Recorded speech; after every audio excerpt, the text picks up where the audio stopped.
দোস্ত কি অবস্থা? এদিকে আইলি। এই বলে বলতেছ। তারপর ফোন করতে চাই সব কিছু।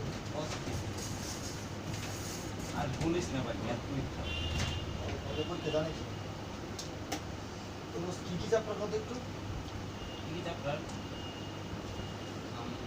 চ্যাপ্টার হচ্ছে তোমার কনিক্স, বিন্যাস।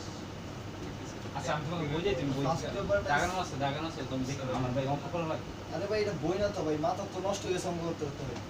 আজব। নেও বই দাগানি আছে ভাই, এই যে না ভাই। এই যে ঠিক চিহ্নগুলো দেওয়া আছে। আরে ভাই এগুলো তো অধ্যায় না, নতুন কোন অঙ্ক করবো, অঙ্ক তো করে দিবেন নাকি? অঙ্ক যা আছে তুমি সব অঙ্ক করো, একটাও বাদ দিবা না। স্যার যেগুলো না করতে করছে তুমি ওগুলো আরো বেশি বেশি করবা। চল, ভাই দাও অঙ্ক করো ডিস্টার্ব করে না ভাই। কালকে পরীক্ষা, আমি আজকে যদি এখন অঙ্ক শুরু করি শেষ করতে পারবো সবগুলো কিনা? আজব। সারা রাত অঙ্ক করবা।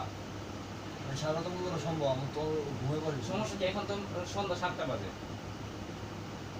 সন্ধ্যা 7টা বাজে তুমি রাত 12টা পর্যন্ত অঙ্ক করবা, তাহলে তো সব শেষ। যাও। সম্ভব না দোস্ত, এতগুলো অধ্যায় এতগুলো অঙ্ক।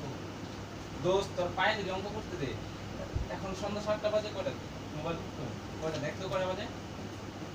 12টা বাজে পড়া শেষ আমার রাত। দোস্ত 2:46 বাজে দোস্ত, কি কস দোস্ত? 7টা বাজে কিছু কিছু খাইছস? 2:46 2:46 AM মানে তোমরা আতেল গুলি মানে 2:46 বাজে অঙ্ক করতে করতে ভুলে যাও কয়টা বাজে? তোমরা এইসব পড়ালেখা গুলো আমার কি হইব? কি হইব আমার? মানে বুঝছো তুমি যে একটা মেন্টাল বুঝছো কিছু? মানে বাজে হলো 2:46, তুমি কো কনসেপ্ট না বাবা, কনসেপ্ট না বাবা, তুমি কি মনে করো? হ্যাঁ আমি কি বলি? তোদের না কোন সামান দিছিস? কোন সামান?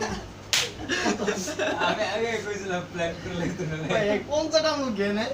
কোন সাটা ভালো হইছে স্যার। তোরে যে